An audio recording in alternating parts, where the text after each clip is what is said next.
I did not live in Tainan before, but now because we are all NCK students, so we have lived in Tainan for a few years. But I have no idea about there are such a history about the flower, the tree of Tainan, right? And the spinning suns. And I think you take a picture in Beijing, right? Or is there a picture? Nanmen Road, okay. But I want to say something about your speech. You say Tainan's road is very wide. I mean, I just say it was very wide. It's very small, I think. And there are so many round circles. Yeah, circles. Yeah. So yesterday Leo had ride the wrong path, so he had to take Harbour Road for a long time. Okay, that's not matter. So I think we learned a lot of history from Tainan because we all live here. So I think we should learn more history about where we live. Okay, so let's move on to the last speaker, and today she's going to talk about behavior, and I think she can actually dominate this kind of speech because I have learned a lot from her. She's a very smart and very beautiful, and she knows a lot of things of the relation between friends or maybe something else, and so she also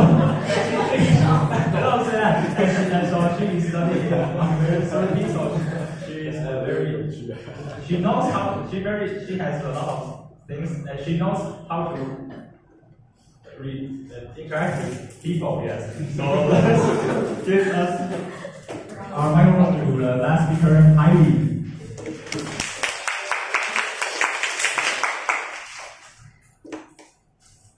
Can you hear me? Yes. Hello everyone, my name is Heidi. Hi. So today I'm going to talk about behavior. Before I start my speech, I would like to tell a story that I think during last week I talked to my home tutor children.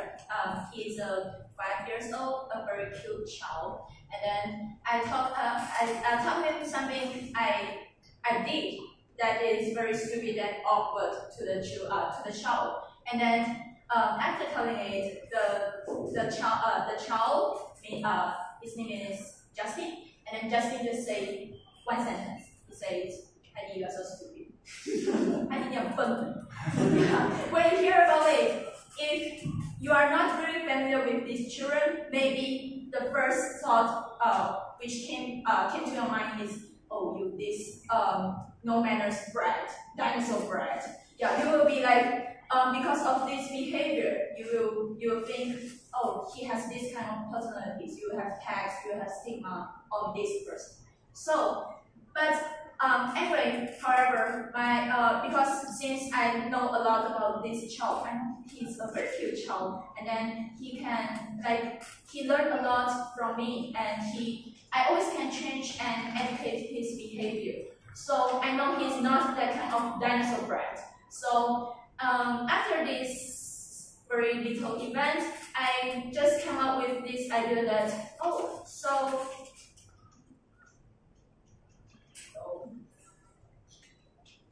so does behavior equals to one's personalities?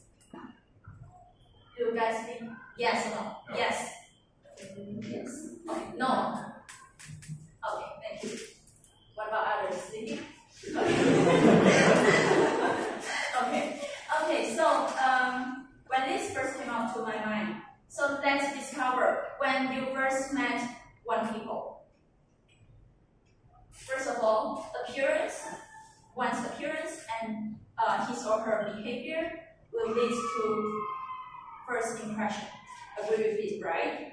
And or the judgment of his or her personalities. Maybe if I first met Jasper, and then Jasper looks smart, looks handsome, and he behaves so well, very good manners, and I would judge him as, oh, he's a very good guy. Okay, so it's just an example. So.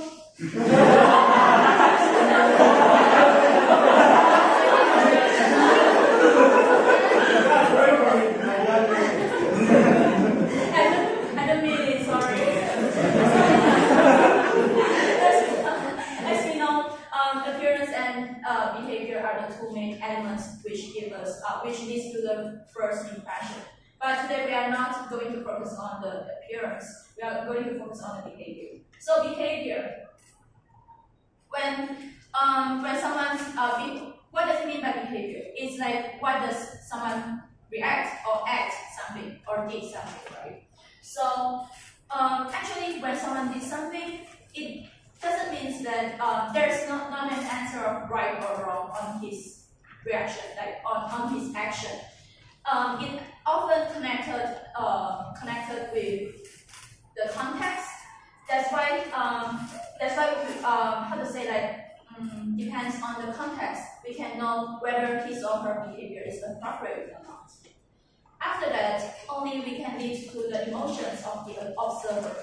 So whenever I observe someone lying on the road, like for example, like someone is lying on the road, it is actually not appropriate in that context, right? It leads to my emotions. It leads to my emotion if I was riding my scooter and I would feel like I would feel sucks because someone like did something very silly or very like unexpected. And then it comes to the impression and the judgment that, oh, I think these people have some, maybe like there's something wrong with these people. Yeah. So when we got the when we got the impression or the judgment for one, can it be changed? Yes, right. Yeah. So when we have the impression and the judgment on one people, and then it add on because just now our context is when we first met that people, so we already have that impression. And then after that, when we know more and more about him and her, and we notice a lot of events where the events is built out of the behavior in that context. Yeah. For example, like when he or her doesn't behave well in that context, and it accumulates a lot of it, and then add up the first impression on it. Okay. And also, when we see on the behavior in that context, we will see in the subjective way or objective way, because different people will see different things of it. Yeah, and then we add on to the first impression. It goes to also to the emotions of the observer. What does it mean by the emotion is actually related to self, and it is very subjective. And also, at last, it leads to the stigma and the text or the stereotype of that people. So, lastly, it comes to the stigma of text and stereotype. For example, like silly people, like mad, or maybe he or she has mental illness. And then it maybe leads to hatred. And also, hatred leads to reactions. So what kind of reactions? For example, like avoidance, because I don't like these people, so I want to avoid him or her. Or maybe you will do something bullying, or hurt, or even you want to murder him or her. What does it mean by murder him or her? Doesn't mean that you use the knife to murder. Maybe it means that, for example, like maybe we already have stigma on those criminal, which comes to the news, and then it leads to the hatred of the public. So we would like to advocate the law to murder the criminal. It means that these are the reactions which caused by the stigmatization.